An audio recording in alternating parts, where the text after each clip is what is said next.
One way to fairly accurately describe things is that people's behavior is a result of nature. Okay?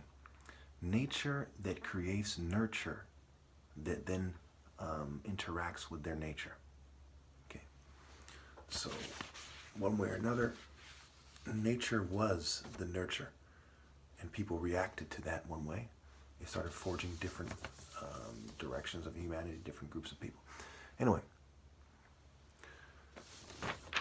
when we look at my life story, one thing that is apparent is that I have been mentally sparring with my father for a long period of time over my higher understanding of what is right. Okay, my two brothers were avoiding these arguments to a much larger degree because they were trying to find their lives. Okay, conformity creates the repetition of evil. That's why I was the one who lashed out, why they try to conform to the extreme. My older brother, a businessman, where he has his degree, MBA. And my little brother, a pacifist. Okay, and a vegan. You can't make this shit up. Okay. So when we look at the idea of that is not right, and mentally sparring with my father and getting in trouble and feeling, having more of his attention and righteous indignation and what he perceived to be right, and forging a superior spirit of righteous indignation from mentally sparring with him. Okay, so there was the mind, body, soul sparring, and the countless sparring matches that I won, and then there was the mental sparring with my dad. So we look at females' receptivity and internalizing stimuli and so on and so forth. Why are people receptive to demonic personalities, to cultic personalities? Why doesn't my hero presence win women over? Okay. Why don't they see that they should submit to me? Look at Jim Jones and Jonestown. Look at these people historically. It's psychologists, it's psychiatrists, it's conformists, it's movie stars, it's Britney Spears, it's celebrities, it's entertainers. Why do people, worship these people and are willing to kill and die for these people quite often? Why? They're scum. It's how people are bred. Conformity is a very dramatic sign of inferior breeding, of an inferior existence, of an inferior nature. Who conforms to this sick society where 620,000 women are raped every year? Who conforms to evil? Who conforms to the various political parties and their agendas? Who conforms to corporate-sponsored movements, and why? Why do women in the intelligence community often sleep with people? Look at the TV show Quantico. It's so commonly understood that females in the intelligence community are basically forging themselves in this kind of American slut, kind of, bathing suit, kind of swimsuit, Sports Illustrated slut kind of image, that they have this soap opera. I don't know if they still plays on TV anymore, but Quantico, right?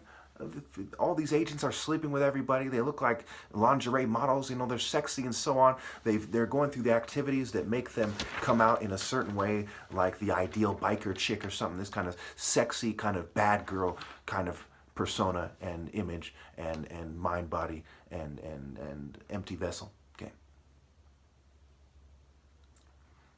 So the repetition of the evil, which comes out in the face, and this kind of slut body, perhaps for lack of a better description, and their presence, right? What do you feel when they're there?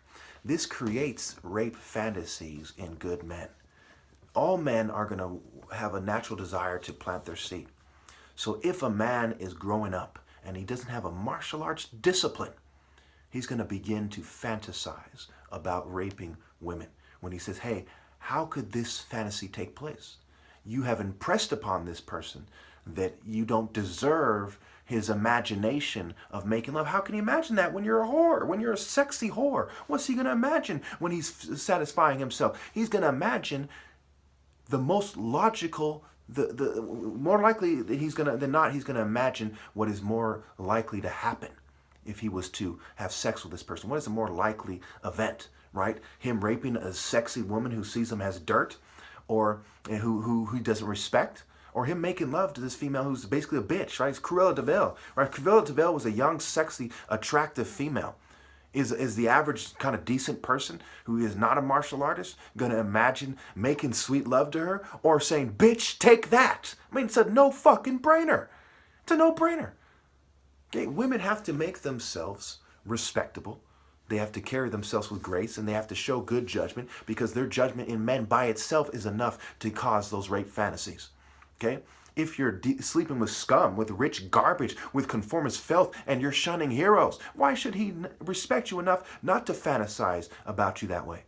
And this leads to the unwanted sexual advances, groping, rape, sexual assault, so on and so forth. Okay. So we look at rape, hard bodies, and moral restraint, and how they're connected to martial arts systems, breeding, nature, nurture, cultivation. The body of a man goes hard in a way that is similar to working out when he is turned on, and testosterone and other chemicals that reduce fat and build lean muscle are present, right? He's turned on. He's kind of frozen with this. And this often leads to the date rapes, right? He gets some substances in his system that further separates him from that martial arts kind of disciplined state of mind. And it leads to him being like, he's angry, he's like, fucking, and he wants to rape the woman as a result. Okay? His body's getting hard. His body's saying, man, fuck that. His body does not know the law of man. All it knows is the law of nature. You're stronger. You want to mate. She's there. Nature made her less strong for a reason. It is his nature outside of the divine order and the true divine direction of martial arts correction that makes it that way. He's not trained by a martial arts society to be a respectable man, not to rape a woman. Okay?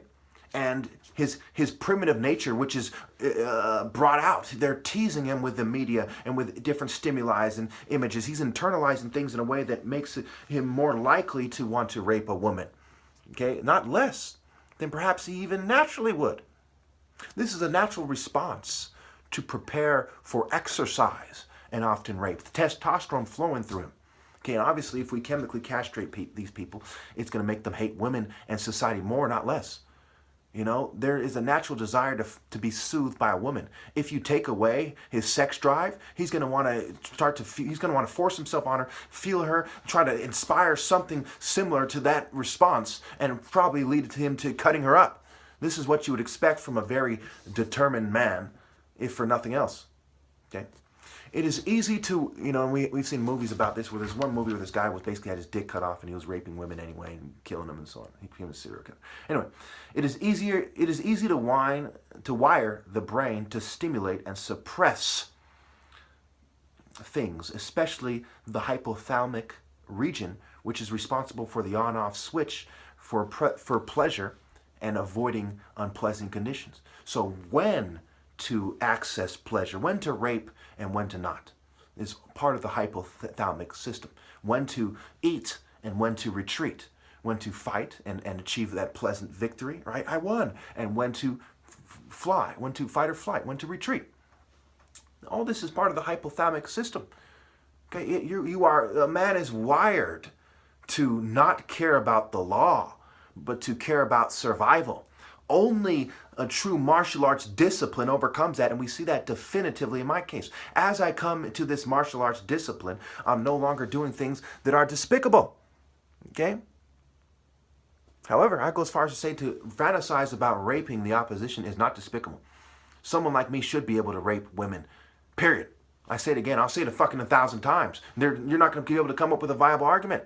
If you have a group of fucking scumbags reproducing with dumb bitches and they're building a major army and they're going to take over the world and make it a pirate rapist death cult, should we say, oh, because the dumb bitches agreed, that's how it should be? No. It should be a moral society. Therefore, if women don't want to reproduce with a hero like me, he should take it! Are you fucking kidding me? Yes, there comes a time, and yes, that's natural, and yes, it is part of it. Someone is training somebody to be somehow. And people not going along with it and being punished in ways that are fitting is part of it. The Bible is a tool used to measure how far each generation was moving away from moral and or spiritual receptivity toward worldliness. Now also, that reaction you just saw is also part of the natural reaction. You're an idiot if you think, oh, he just mentally ill. You're a beta male sissy weirdo. I don't want to hear some pedophile motherfucking scumbag pushing a rape agenda, pushing the rape culture harder than any fucking female, any man alive. Basically some beta male sissy, okay? You know, who plugs little boys to turn them out to make them gay. Some fucking Boy Scout fucking pussy leader, you know, pushing the pedo cultural, you know, the pedo line and the Democratic Party line telling me that fucking I'm ill. You know, we've seen a spike in homosexual activity because you people are turning out motherfuckers. You're going to pretend people don't get plugged in the ass in jail and end up being prison gay? Shut the fuck up, you fucking pussy. Anyway, it goes back to the idea of Bible. The focus of the churches was always social control and not increasing religious dedication. The ideal man method has worked for many years. MLK, which is also a play on words for Moloch, was used to define a point in which no person is allowed to pass. The simple answer is no person is allowed to approach that point or be like him, even if they are not famous. To create the idea that God's Spirit is leaving or has left is part of the reason why they do that. So again, I tell you, someone like me is not inclined to rape women at this point. In fact, I'm going to be celibate. In fact, they repulse me. The more I refine my perception, even in the face of drug and adversity, the more I'm not attracted to women. Okay, I see this kind of, you know, the idea of a woman submitting to a rapist system is not attractive to me. It is pitiful. When you start acting like a little scared little girl saying, "There's a monster in my closet, mommy. I'm not going to do the right thing." It is despicable. That is not attractive to the wisest and the best. That is not intellectual supremacy. If you had that much intellect, certainly it would overlap with intelligence. Certainly you would not be a sniveling coward. So your intellect is drawn into question, not just your intelligence and your wisdom. The fuck is wrong with you? You're gonna suck off Jim Jones type of scum. You're gonna be pimped for fucking. You're gonna be some guy's prostitute, right? You know, some corporate prostitute, some streetwalker, some stripper. You're gonna do all these horrible things. Join the military and eat shit and kill for the cultural imperialists. You're gonna do all these despicable, low down, horrible things and put your life in danger to varying degrees while you do them. But you won't stand with the hero? Yes, that's despicable. You become some kind of Ursula spirit, you know, Ursula energy having garbage. Some kind of Maleficent Cruella de Vil disgusting filth. You are basically slime that has chosen shiny metals that you find in piles of shit in the earth and dirt over the truest principles of sacred morality. If you don't stand with me, why should I respect you? If you don't have good judgment in dating, why don't you deserve to be raped? That is one of the questions.